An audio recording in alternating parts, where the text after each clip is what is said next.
Welcome to another episode of After the Bell. Dylan and I today are going to be talking to social studies teacher Dave Schwenk, who actually was an alumnus here as well. Yep.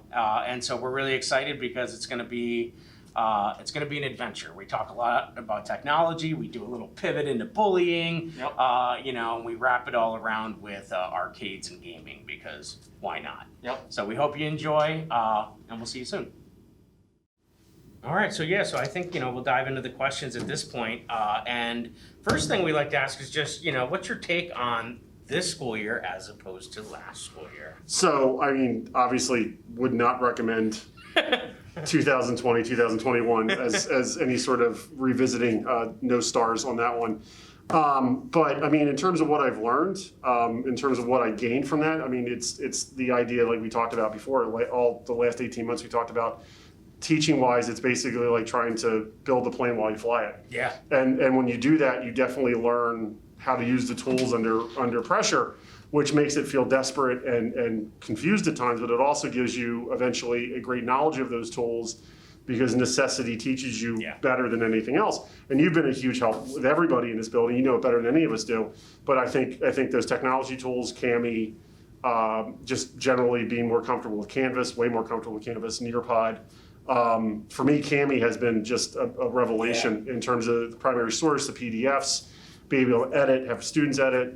When you showed me how to put the videos into it, that is both wonderful and sometimes surprises students because they're like, "What are you doing in my PDF?" I'm like, "Oh, technology." Yes, I'm everywhere. I'm ubiquitous. What about in terms of so Dylan, he's talking about teachers having to try all these tips, in the stress of all of that. Did you feel that as a student, some of the teachers? Oh, it was horrible.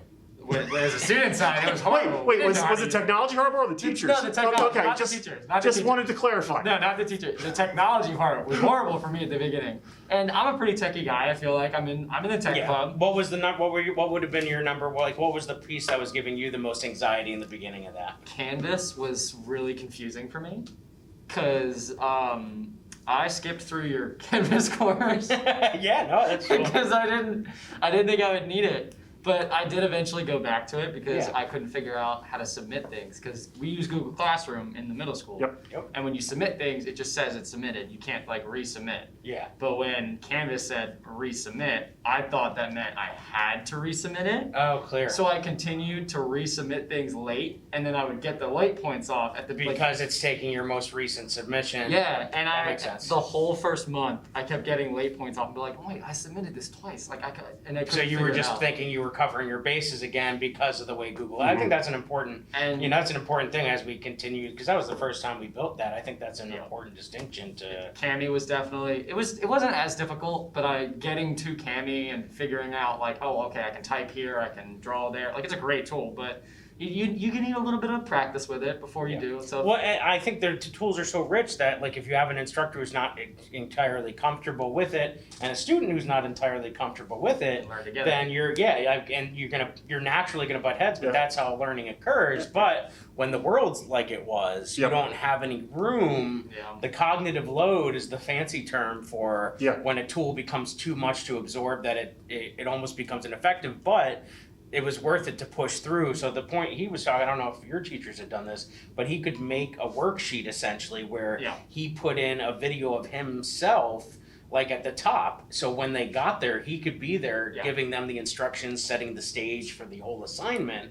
and even screen sharing and showing them what resources they should be pulling from. Yeah. So it really kind of makes it a full experience. It's like a multimedia worksheet. Yeah, it's how the language arts department doesn't use that video option for 1984 constantly. I don't know. What better way to impress upon the idea of Big Brother than every paragraph your English teacher is just there. Yeah. Are you reading? It's so underutilized. Cami is so underutilized because all people think it is a way to write on a worksheet. No, it's so much more than that.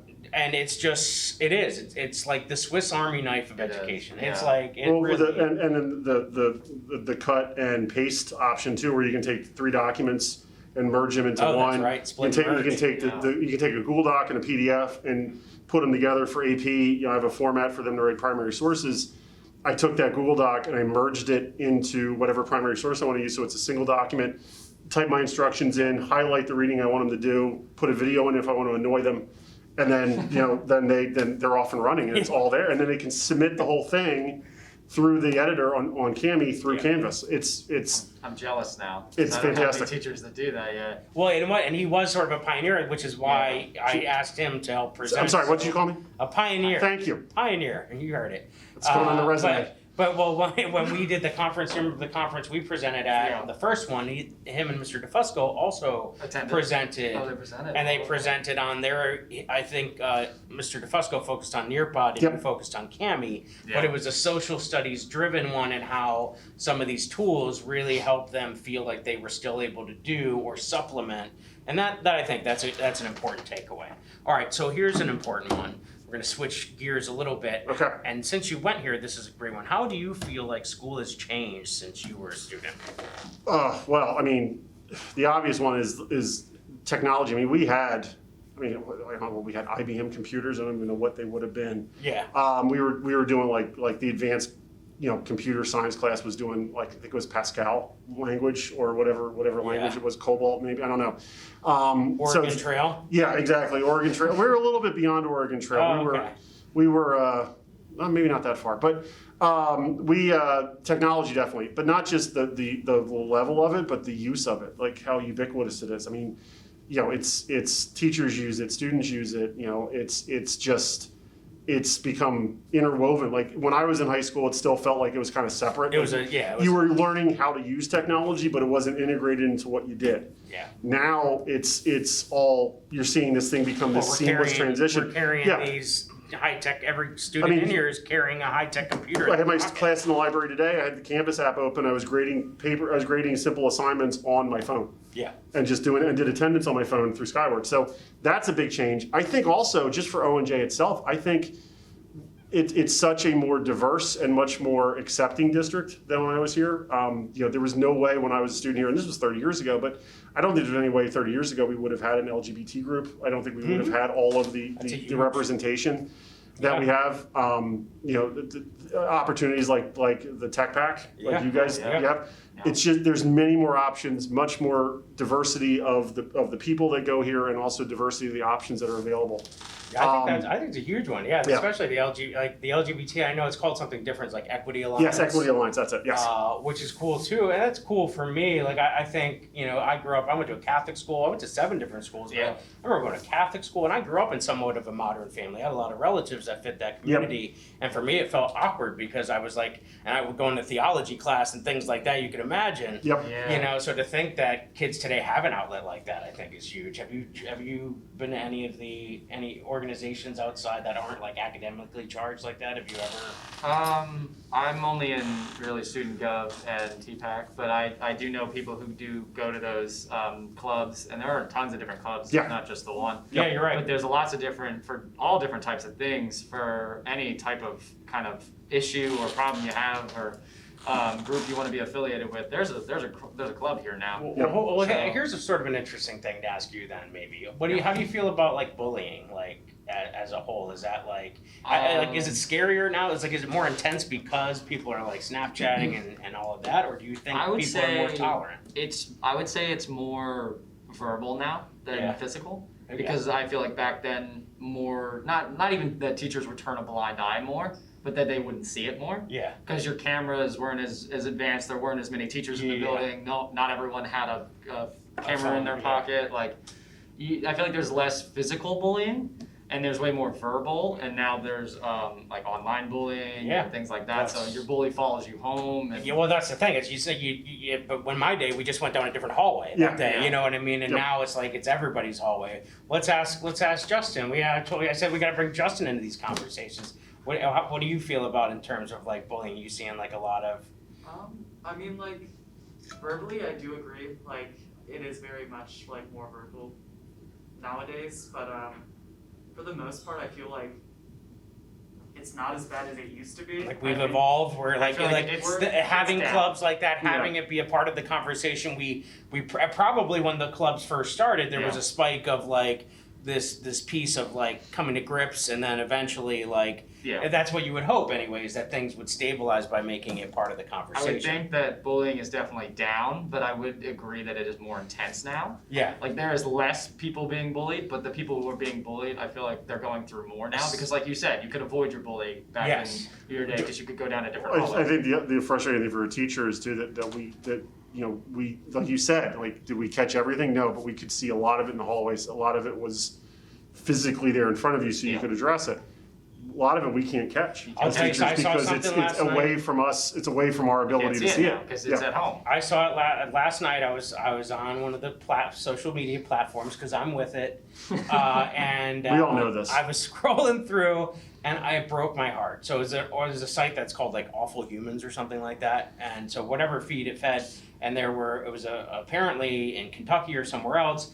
They had invited, it was like a fourth grader, or they were like 10-year-olds. They had invited an autistic girl over for a sleepover. You guys know where I'm going? Have you heard of this thing? I have So not they heard invited of this. her over, I'm and they horrified already. apparently were like bullying her at the sleepover. They broke her phone so she couldn't call her mom. They recorded it all, and then all of these people on social media put all of them on blast for it. Like at least there was some kind of like vigilante justice of some sort. But like as someone who has an autistic daughter who's second grade, like the thing that broke my heart is it was terrorism. It was plain, if it's true, plain terrorism, because that girl probably was looking so forward to that sleepover and just probably got blindsided with it. And you could, and it was just the parts of that where it's so vicious to like lure in, like there's premeditation at that point.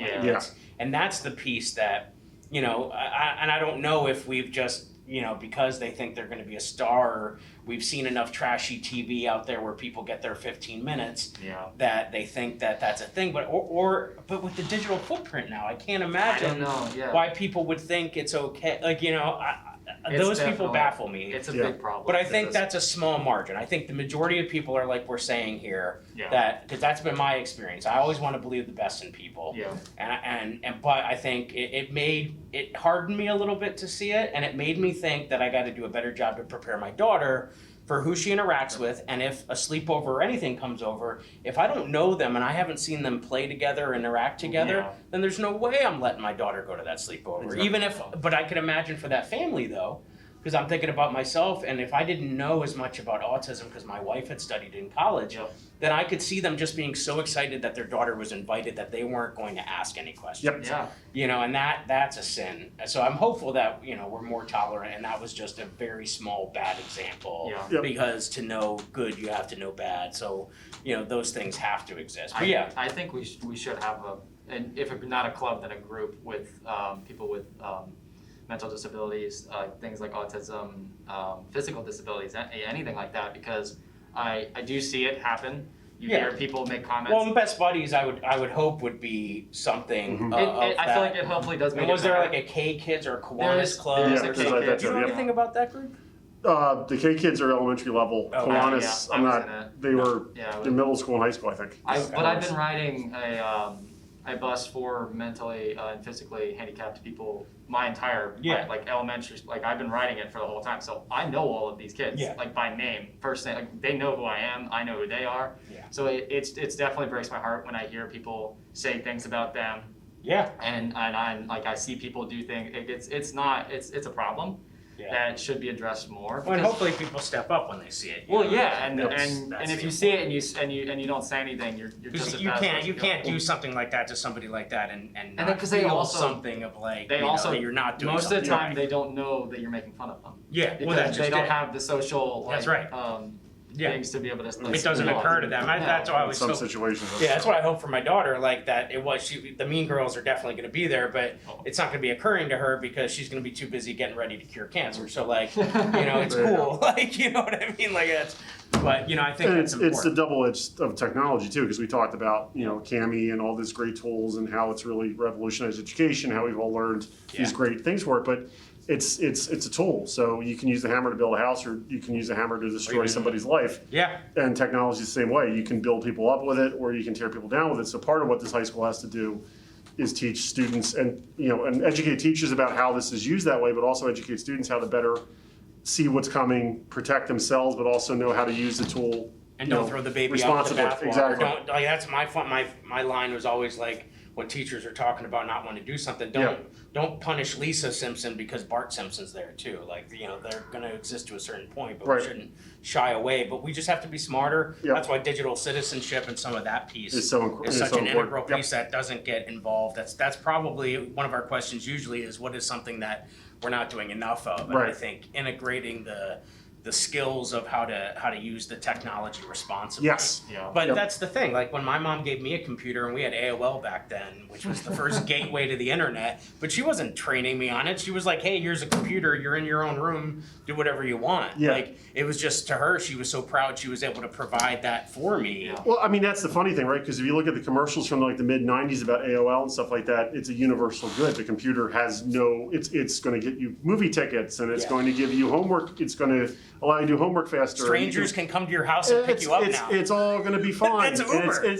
But it's basically back then we were so naive because we just thought it's just going to be great. And then by the time we hit the last especially 10 years, we started to realize that this new innovation has some cost to it. Yeah. And now we're it's like when I talk to my students about the printing press and the printing revolution. They printed incredible works of art and literature. They also printed anti-Semitic pamphlets, and they printed hateful things that today we look at and say, my God, how could you print it? Well, it's a tool. A tool can be used for incredibly positive uses. It can be used for incredibly negative ones. Do your parents monitor like your technology, or do you kind of have the trust? They monitor it all. Like they don't monitor as much now because they taught us that responsibility, and they showed us like examples like if you post bad things on the internet, your whole future is going to go down the drain. Yeah. Because colleges can see that. They see that. But when we were little, like my dad owned my Instagram, so like he could see everything I sent. He could read all that. Good. My mom would constantly be checking me and my brother's text messages, all the things like that. My mom did none of that. Yeah, no, but I think nowadays it's more the technology is more ubiquitous. You know, people like your mom's age is not far off from my age. We weren't allowed to use the phone. It's probably that's basically what it was. They're just like the phones in the kitchen. If we're going to hear what you have to say, no matter what. The squiggly cord that the phone is connected to is not long enough for you to avoid us. That's right. Well, what about you, Justin? Your parents monitor stuff with you. You pretty much have an agreement that they've taught you enough, and you can kind of do your thing. There's a certain trust there where they trust me and they give me a bit of leeway. Was it always that way, or did they start? I mean, like when I was a kid, we'd have a computer and it would be really close to like the living room. Okay, yeah. So it was out in the open. You weren't. Yeah, that makes sense. Yeah, over the years, I guess she just started to trust me more and more. Yeah. Are your parents tech savvy, or do they pretty much like they know enough but not? They know enough to kind of just let me do my own thing. Yeah, that makes sense. So I think that's the average parent. Like I don't think anybody knocks like that's an average thing. But. Yeah, no, I feel like they know enough to work their phone normally, but not enough like to make it themselves. That makes sense. All right, well, good. Well, we're getting to the end, so we were introducing a new segment of our end here for our guests. I'm a guinea pig. A lightning round, yes. And Okay, you're the great. perfect one. So we wanted to just always good to start off with something new. Well, Nurse Bailey last week shared some stuff about like going to school in Iceland, and she had done some cool stuff, and it made me think. Iceland. She was a Navy brat. Oh, okay. So, so she was able. Now, mostly it was on a base, but she had some cultural It stuff. was Iceland. But I was like, right. But I thought it might be cool if we found some things about, for example, like when you were in school, what was the most popular cafeteria food? Here? Yeah. Whatever you brought from home. There you go. No offense to the cafeteria workers of the late 80s, early 90s, but the food was not. You didn't have nearly as much choice. No, it was boiled hot dogs, it was sauerkraut, it was, just one meal a day. A salad which was lettuce and some vegetable-like substances. It was, I mostly, So honestly, I brought or I ate ice cream. That makes sense. I mean, that was, ice cream was known chemicals. I knew what bad things were in that, so I just ate the ice cream and got iced teas. Most popular movie when Terrible you were in high diet. school? What would have been Wayne's World senior year. That's a good. Silence of the Lambs, Wayne's World. I think those would be the two that senior year I specifically Most popular song that would have played at prom? I wasn't paying attention. Well, most popular song. Most popular song. Well, I mean, I'll go back to senior year. Senior year was 1991, 92, so it was like Nirvana's Nevermind came out, so probably Smells Like Teen Spirit. Yep. Lithium, Pearl Jam's, 10 came out, so Jeremy. Yeah. Probably other people that went to high school with me, like those weren't the popular songs, those are just the ones you listened to. But What was on primetime TV?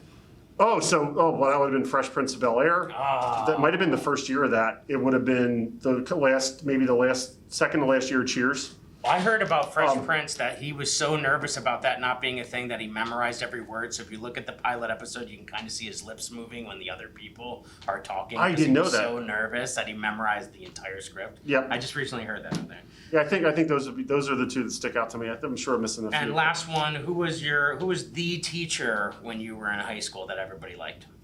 Well, my two favorite. I'll give you two of my own. Mr. Right. Forster, who was Dr. classic. Forster, who was Hoops, who was a legend in these halls, and Herr Varda, who was the German teacher here that I had for 5 years because in middle school.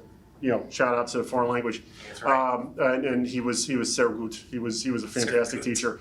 and Mr. Forster attempted to teach a future history teacher math. So the man's a saint. That is The man is a saint. He recommended me take calculus my senior year. I was lost. So I would go back to his room after school senior year and ask for help, and he'd give me help, and I'd say, "This is your fault. You did this. You did this. I could have taken trigonometry and probably been fine, but no. So fix this." Fix this. But probably most popular. I mean, Mr. Wall Mr. Wall. was very popular back then, and Hoops. I think probably Hoops or Mr. Breidinger, who was a really beloved social studies teacher, was also very popular here too. So. All right, well, I think that's going to do it for our episode. So we really appreciate you coming on with us today. Wasn't there a video game one? Oh, yeah, there was a video. I forgot about it. I actually thought about that question. I'm You sorry. didn't ask the question I I'm prepared. sorry. Video game. God. Video game. What was we forgot to ask about video game. Oh, thank you. Video games. Yes, I wasn't going to say anything. But probably video game 92 would have been, it was anything for the Sega Genesis, so it was Sonic the Hedgehog. Oh, yeah. Tecmo Bowl, Madden, of course. NHL would have been 92, 93, was pretty popular then. So I was a Sega person, so those would have been the ones I would have been playing. Yep, I remember I got to stay home and play Mortal Kombat at my Well, yes, I was old enough that was still in the arcades. Arcades were places where people used to go play games. They would put quarters in them, and you'd stand We there had a and Top play in Dog. darkness. In Scranton, we had an arcade called Top Dog, and Yep. you would either raid, like, if you had, my grandfather, God rest his soul, I used to steal rolls of quarters out of his sock drawer and take them to the arcade and play so much of Contra and Yep. so many skee balls just to get some We finger traps. had two in the Coventry Mall. I think one was called Playland, which was up by where Dick's is now, and the other one was called Goldmine, which is used to be right across from where the food court is. The Coventry Mall, everybody, is a place where people used to go to purchase things. Now it's just there.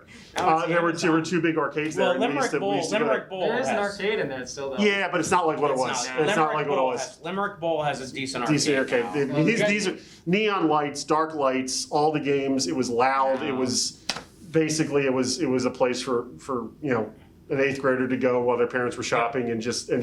We just dropped us off at the mall for Yeah, my mom would give me $10 and be like, I'm gonna go shopping. We're like, you'll know where I am. So Yeah. it's either here or Walden Books looking at D&D campaign stuff. So Yeah, I was well, popular. Yeah. Well, where do you hang out? Like, if you were gonna go hang out in a group, is it just at people's houses? I'm not very popular, so I feel your pain. But Well, we don't have a city center here, so it's we not don't. hard. Never have. I would Nope. think some people go to King of Prussia Mall, which is Yeah. a little bit ways away. That's a long way. People hang out at the football games, like pep rallies, things like that. Yep. For school-wise, I feel like it's a lot at people's houses. There's like areas where people can go hang out, like wooded areas. Like, Wooded area. Yeah, Wooded area. Yes, I We know. had those too. I know of what you speak. Yes, All right. Well, I think that's a good stopping point for us today. So wooded areas. Wooded We'll areas. Stop at wooded areas. Wooded area. We don't need to go any farther than wooded areas. Doesn't really That's matter. actually where I'm going now. Yeah. No, but thank you again for joining us. We really Anytime. appreciate This was a lot of fun. Thank you so it. much. Awesome. Well, great. Thank you so much. Thank you. Stay tuned for another episode. All right, thank you guys for watching. That was episode 3. I think we did pretty good this one. It was a longer one, Longer one, yeah. but so be it. I think it was good. We had a It's great great time. information. Hopefully you had a great time watching it. Yeah. Thank you guys all. Like and subscribe. See you soon.